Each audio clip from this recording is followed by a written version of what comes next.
Assalamu alaikum dear students. Today's topic of discussion is on C4 plants and CAM plants. C4 plants और cam plants और last lecture में हमने C3 plants को discuss किया था. ये प्लांट्स जो हैं वो अपने अंदर एडॉप्टेशंस करते हैं ताकि फ़ोटो रेस्पिरेशन के प्रॉब्लम से बच सकें. फ़ोटो रेस्पिरेशन जो है वो हम लास्ट लेक्चर में ऑलरेडी डिस्कस कर चुके हैं और ब्रीफली मैं यहाँ पर आप लोगों को समझाऊँ कि फ़ोटो रेस्पिरेशन क्या होता है. फ़ोटो रेस्पिरेशन एक ऐसा प्रोसेस है जिसके अंदर एक वेस्टफुल प्रोसेस हम इसे कह सकते हैं, क्योंकि इनके अंदर शुगर की सिंथेसिस नहीं होगी, यानी कि केल्विन साइकिल इनके अंदर बिल्कुल भी नहीं हो सकता, क्योंकि ये एक वेस्टफुल प्रोसेस है और इसके अंदर कार्बन डाइऑक्साइड की फिक्सेशन नहीं होती प्लांट्स के अंदर. और जब कार्बन डाइऑक्साइड की फिक्सेशन नहीं होगी तो फिर इनके अंदर ग्लूकोज और शुगर की सिंथेसिस भी नहीं होगी और क्रॉप की यील्ड भी बहुत कम होती है. इसी वजह से फ़ोटो रेस्पिरेशन से बचने के लिए प्लांट्स अपने अंदर एडॉप्टेशंस बनाते हैं और उन एडॉप्टेशंस की वजह से उन प्लांट्स का नाम जो है वो उनके मैकेनिज़्म को देख के रखा जाता है. यहाँ पर C4 प्लांट्स हम इसलिए कह रहे हैं क्योंकि इनके अंदर कार्बन डाइऑक्साइड की फिक्सेशन के बाद जो पहला प्रोडक्ट है वो 4 कार्बन वाला कंपाउंड है, जिसकी वजह से हम इनको C4 प्लांट्स कह रहे हैं. That's it. और C3 प्लांट्स भी सेम इसी तरह ही थे. उनके अंदर भी जो फर्स्ट प्रोडक्ट था वो 3 कार्बन वाला कंपाउंड था फॉस्फोग्लाइसरेट, जिसकी वजह से हमने C3 प्लांट्स को C3 प्लांट्स कहा. हेड्सलेक साइकिल भी हम इसे कहते हैं क्योंकि हेड्सलेक नामी एक साइंटिस्ट ने इसे डिस्कवर किया, इस एनाटॉमिकल स्ट्रक्चर को डिस्कवर किया. इनका जो फर्स्ट प्रोडक्ट है वो कार्बन डाइऑक्साइड की फिक्सेशन के बाद 4 कार्बन वाला कंपाउंड है जिसे हम ऑक्जेलोएसीटेट कहते हैं. इसी वजह से इनको हम C4 प्लांट्स कहते हैं, जैसे कि स्वीट कॉर्न है और शुगर केन वगैरह, इस तरह के प्लांट्स को हम C4 प्लांट्स कहते हैं. वैसे तो C3 प्लांट्स जो हैं वो 85% मोस्टली प्लांट्स होते हैं, बट थोड़े बहुत 15% या 5% आप कह लें जो है वो C4 और कैम प्लांट्स होते हैं. They are doing C4 photosynthesis. इनके अंदर C4 फोटोसिंथेसिस हो रही होती है. इसी वजह से हम इनको C4 साइकिल भी कह सकते हैं, C4 फोटोसिंथेसिस का प्रोसेस भी कह सकते हैं, या फिर C4 प्लांट्स कह सकते हैं. These plants prevent photo respiration. Photo respiration से बचने के लिए ये अपने अंदर एडॉप्टेशंस करते हैं ताकि इनके अंदर फ़ोटो रेस्पिरेशन ना हो.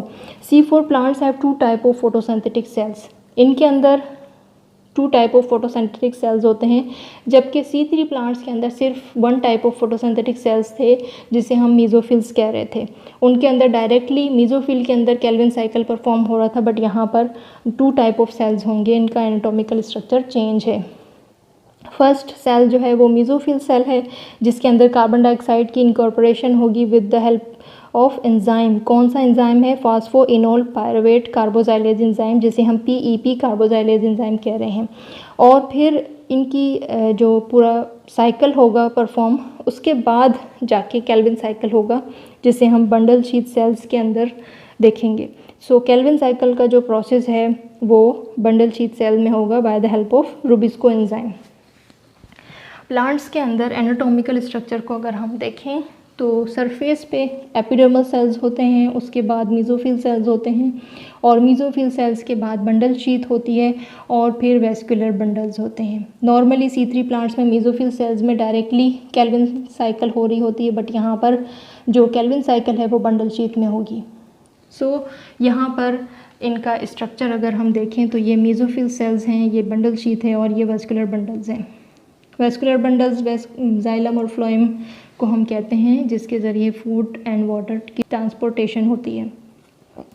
यहाँ पर जब जब इनका स्टोमेटा ओपन रहेगा तब तब इनके अंदर कार्बन डाइऑक्साइड इंटर होती रहेगी, और जब इनके अंदर स्टोमेटल ओपनिंग नहीं होगी तब तक ये जो है वो कार्बन डाइऑक्साइड बहुत ज़्यादा स्टोर कर चुके होते हैं अपने बंडल शीथ में.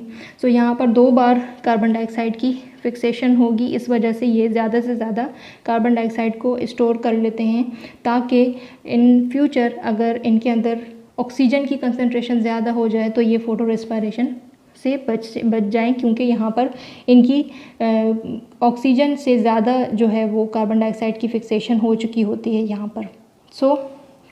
स्टोमेटल ओपनिंग के दौरान कार्बन डाइऑक्साइड इंटर होगी और फास्फोइनोल पायरुवेट कार्बोजाइलेज के साथ रिएक्ट करेंगे. ये 3 कार्बन कंपाउंड है जिसे हम पायरुवेट कहते हैं. फास्फोइनोल पायरुवेट जो है वो एटमॉस्फेरिक कार्बन डाइऑक्साइड के साथ रिएक्ट करके 4 कार्बन वाला कंपाउंड बनाएगा जिसे हम ऑक्जेलो एसीटेट कहेंगे। ऑक्जेलो एसीटेट जो है वो यहाँ पर ऑक्सीडाइज होकर मेलेट में कन्वर्ट होंगे और मेलेट भी 4 कार्बन कंपाउंड है जिसे हम मेलिक एसिड भी कह सकते हैं। सो मेलेट जो है वो फिर यहाँ पर डिसोसिएट होगा इनटू 3 कार्बन कंपाउंड पायरुवेट और एक कार्बन डाइऑक्साइड रिलीज़ होगा। सो यहाँ पर बंडल शीट में आते ही कार्बन डाइऑक्साइड अलग हो जाएगा और 3 कार्बन कंपाउंड पायरुवेट जो है वो अलग हो जाएगा मेलेट में से। सो ये जो कार्बन डाइऑक्साइड होगा वो रुबिस्को एंजाइम के साथ रिएक्ट करके केल्विन साइकिल को परफॉर्म करेंगे और बाकी जो 3 कार्बन वाला कंपाउंड होगा पायरुवेट वो दोबारा से मेसोफिल सेल्स में जाएंगे और इस साइकिल को कंटिन्यू करेंगे। कार्बन डाइऑक्साइड जो है वो आप लोगों को मालूम है कि रुबिस्को एंजाइम के साथ रिएक्ट करके केल्विन साइकिल में शुगर की सिंथेसिस करेंगे और ये शुगर जो है वो वेस्कुलर बंडल्स में फ्लोएम के अंदर जाकर पूरे प्लांट्स के अंदर ट्रांसपोर्ट करेंगे शुगर या फिर ग्लूकोज को।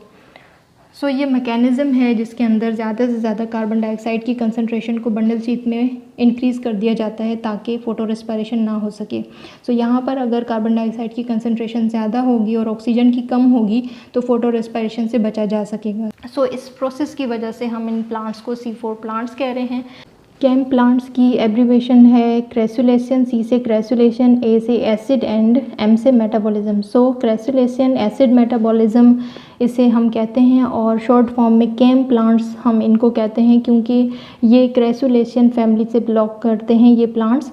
और जैसे कि पाइनएप्पल हो गया, कैक्टस वगैरह, इस तरह के जो प्लांट्स हैं वो डेज़र्ट एरियाज़ में ज़्यादातर ग्रो करते हैं क्योंकि डेज़र्ट एरियाज़ जो हैं वो बहुत ज़्यादा एरिड कंडीशंस होते हैं, वहाँ पर एरिड क्लाइमेट होता है और बहुत ज़्यादा वेदर ड्राई होता है जिसकी वजह से यहाँ पर भी फ़ोटो रेस्पिरेशन के होने के चांसेस बहुत ज़्यादा होते हैं। सो फ़ोटो रेस्पिरेशन से बचने के लिए ये प्लांट जो है वो नाइट टाइम अपने स्टोमेटा की ओपनिंग से कार्बन डाइऑक्साइड को फिक्स करते हैं, सेम उसी मैकेनिज़्म से जो कि C4 प्लांट्स में होता है।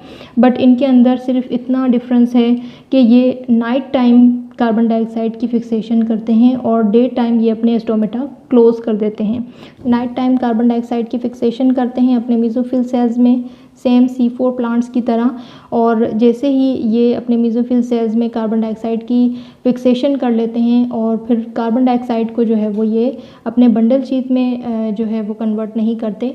कार्बन डाइऑक्साइड को ये स्टोर करते हैं अपने साइटोप्लाज्म के वैक्यूल्स में और जैसे ही डे टाइम होता है तब ये कार्बन डाइऑक्साइड जो स्टोर किया होता है इन्होंने वही कार्बन डाइऑक्साइड को ये केल्विन साइकिल के अंदर रुबिस्को एंजाइम के साथ रिएक्ट करके केल्विन साइकिल परफॉर्म करते हैं। सो ये जो स्टोर किया हुआ कार्बन डाइऑक्साइड होता है वो ये डे टाइम में यूज़ करते हैं अपने मेसोफिल सेल्स में। ये बात याद रहे, यहाँ पर ये बंडल शीट सेल्स में केल्विन साइकिल परफॉर्म नहीं करेंगे, इनका मेसोफिल सेल्स में ही सारा प्रोसेस होता है।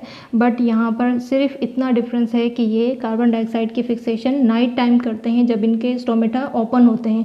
ये ड्यूरिंग डे टाइम अपने स्टोमेटा क्लोज रखते हैं, डे टाइम सिर्फ ये सनलाइट की प्रेजेंस में केल्विन साइकिल परफॉर्म कर रहे होते हैं अपना स्टोर कार्बन डाइऑक्साइड के साथ। सो होपफुली कि आपको आज का लेक्चर समझ में आ गया होगा और इस लेक्चर के हवाले से कोई क्वेश्चंस हैं तो आप कमेंट सेक्शन में कर सकते हैं। Thank you so much for watching. Allah हाफिज़।